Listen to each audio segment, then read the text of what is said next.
Sosialisasi brainwashing pejabat. Judul video saya ini terinspirasi dari komentar teman WhatsApp. Sebagai alternatif sekaligus sosialisasi brainwashing pejabat Pak Gendut Begoro. Nah, sering-sering bikin YouTube. Pak Gendut Begoro ini adalah panggilan waktu saya kecil hingga STM Negeri Bojonegoro. Nah, seperti ini sosialisasi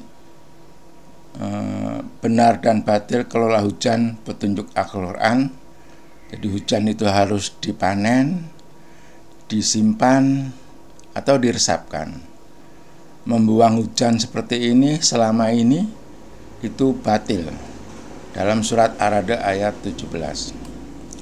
Nah, ini komentar pada 20 Agustus tahun 2023 hari Minggu. Beliau mengomentari video saya, makhluk di darat butuh air tawar dari turunnya hujan. Kenapa hujan dibuang? Nah, itu komentarnya. Nah, inilah 10 tahun terakhir ini video YouTube yang telah saya buat sebanyak 713 video. Kemudian Facebook ditonton oleh 4.900 pengikut. Ini judul video dan judul YouTube dan Facebook saya, Indonesia bebas banjir jika hujan disimpan. Surat Ar-Ra'd ayat 17. Jadi secara logika atau rasional, hujan yang turun di Indonesia adalah 2.700 mm per tahun. Curah hujan sebesar itu tetap turunnya, selalu tetap turunnya, yaitu 2.700 mm per tahunnya. Tetapi dari 100% yang turun tersebut, 70 sampai dengan 80% dibuang selama ini. Inilah yang membuat banjir selama ini. Jadi dibalik, jika 20% atau sampai 30% yang dibuang, insya Allah Indonesia bebas banjir. Nah, ini juga sosialisasi saya, temuan anak Indonesia tadi surat Ar-Ra'd ditayangkan udah 73.900. Ini kemudian petisi saya 3 bulan yang lalu sudah dilihat 14.239, ditandatangani oleh pendukung video petisi saya 742 pendukung. Nah, kemudian 10 tahun terakhir ini saya sudah seminar nasional, 3 kali seminar. Ini sertifikat seminar saya, dan kemudian bedah buku 1 kali. Dan juga selama 10 tahun terakhir ini sosialisasi saya, hujan harus diresapkan, yaitu menerbitkan 4 buah buku. Yang terakhir memberi masukan kepada Dewan Sumber Daya Air Nasional pada tanggal 22 Juni 2023, diikuti oleh saya sebagai narasumber, diikuti oleh pembahas atau tanggapan dari Insinyur Slamet Budi Santoso, Diploma HE, dan kemudian Insinyur Siswoko Sastro Diharjo, Diploma HE. Nah, ini sebagai tanggapan daripada masukan saya. Bapak Siswoko ini adalah ahli banjir di Indonesia. Tanggapannya bisa dilihat dari Bapak Slamet dan Bapak Siswoko di video saya. Nah, tetapi Dewan Sumber Daya Air Nasional belum secara serius menerima masukan saya ini. Itulah, marilah kita simak penjelasan saya berikutnya. Assalamualaikum warahmatullahi wabarakatuh. Banjir dan kekeringan. Kenapa? Fakta, data, dan nyata secara ilmiah. Kalau yang saya jelaskan berikut masih juga belum dipahami dan masih juga dianggap aneh atau lucu oleh para ilmuwan, padahal yang saya jelaskan ini sangat rasional dengan logika yang normal.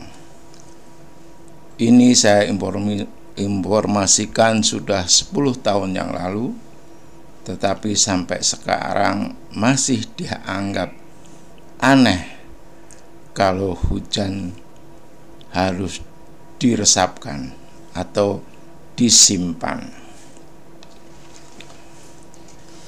Tetapi kalau yang berdasarkan Al-Quran, harus orang yang beriman dan yakin,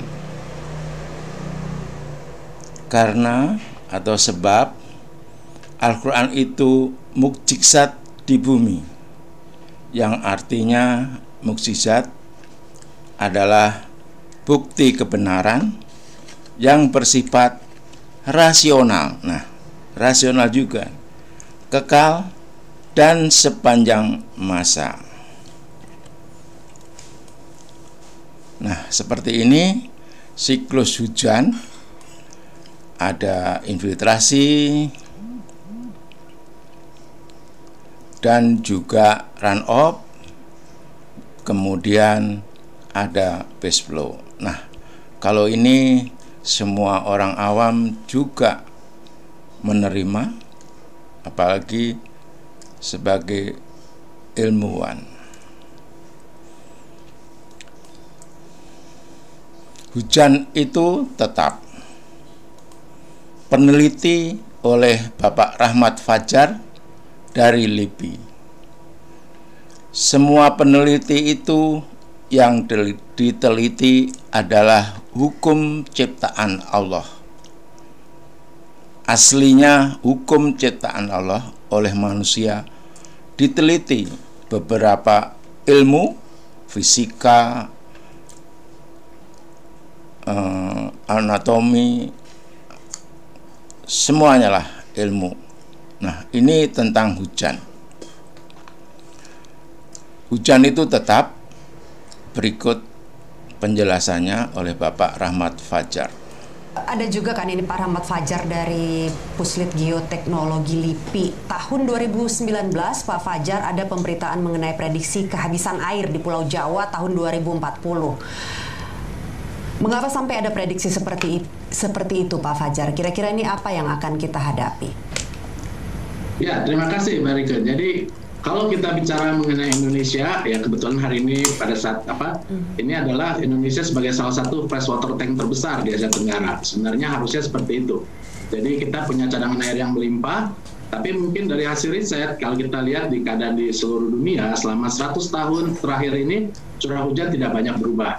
Jadi curah hujan ini relatif tetap per tahunnya, rata-rata curah hujan per tahunnya, tetapi Indonesia menghadapi bonus demografi. Ya, artinya yang memakai air sebagai, kalau kita anggap bahwa air berasal dari air hujan, secara umum itu adalah semakin bertambah.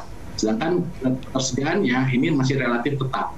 Ini yang menjadi pertimbangan mengapa kita harus berhitung secara hati-hati dari sisi kuantitas dari ketersediaan air yang ada di Indonesia. Nah, itu. Jadi hujan itu tetap, kita harus mengelola dengan benar. Kemudian ada Bapak peneliti lagi dari BMKG, Dr. Arda Sena. Jadi mengelola hujan itu diibaratkan seperti mata uang. Jadi harus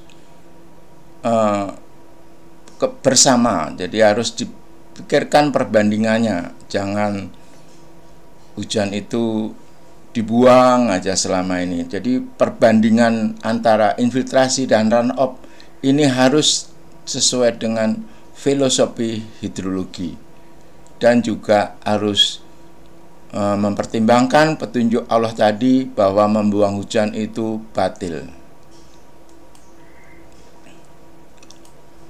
Berikut penjelasannya oleh Bapak Arda Sena. Sebenarnya yang sering saya sampaikan juga dan sering saya advocate dalam meeting-meeting atau dalam pertemuan atau dalam diskusi yang terkait air, biasanya itu hujan berlebih yang berdampak pada banjir dan hujan yang tidak ada atau kering yang berdampak pada kekeringan, itu kan sebenarnya dua sisi dari mata uang yang sama. Jadi mengelolanya itu harus secara satu paket itu.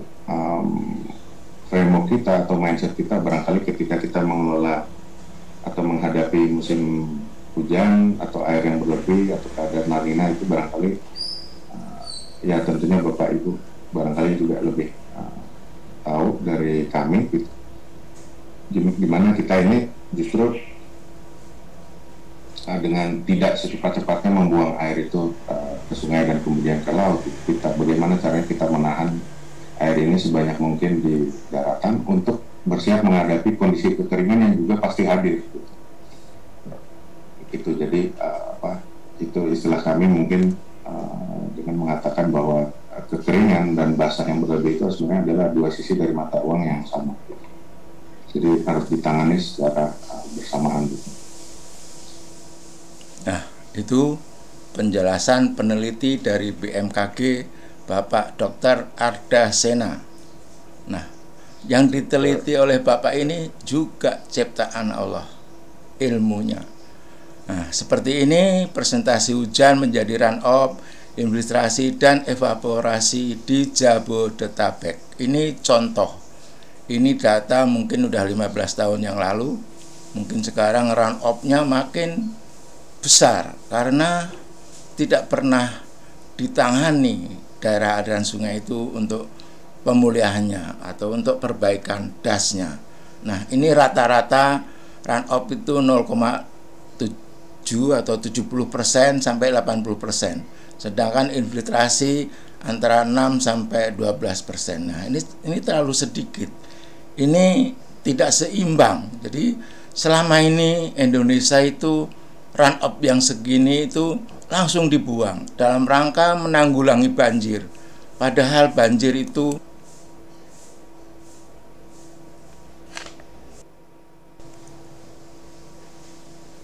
justru banjir itu akibat membuang hujan. Jadi hujan itu harus diresapkan, harus disimpan. Nah, ini informasi dari Bapak Profesor Dr. Insinyur Agus Mariono, Guru Besar UGM.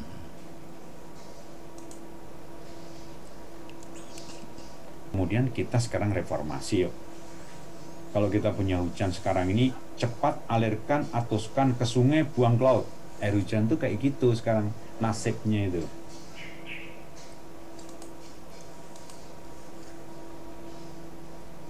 Ini kita buang, artinya kita buang. Akhirnya ya buang, semua buang-buang ya kayak gini. Ya, terus gini.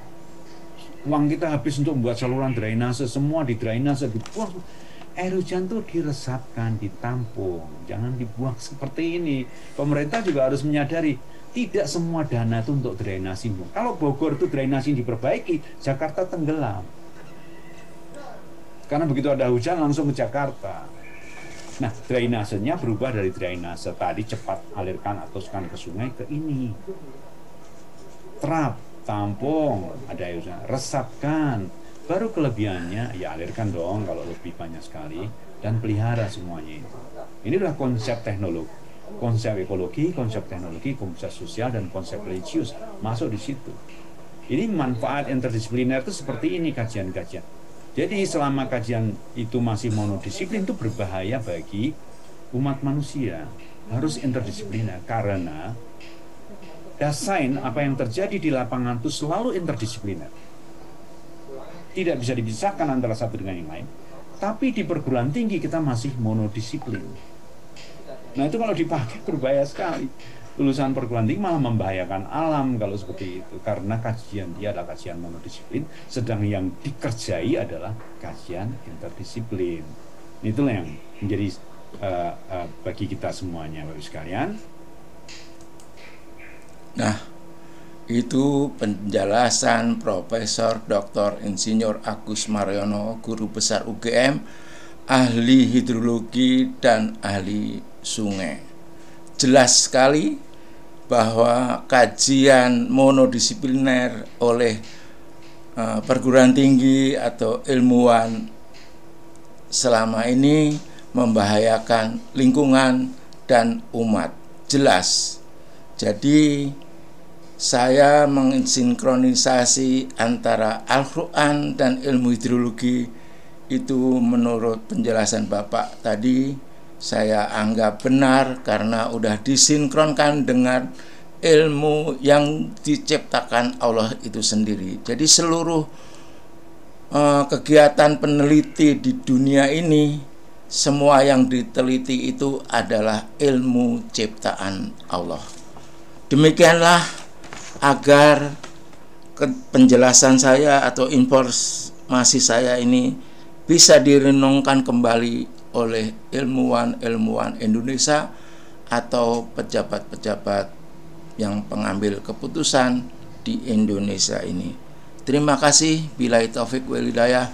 Wassalamualaikum warahmatullahi wabarakatuh.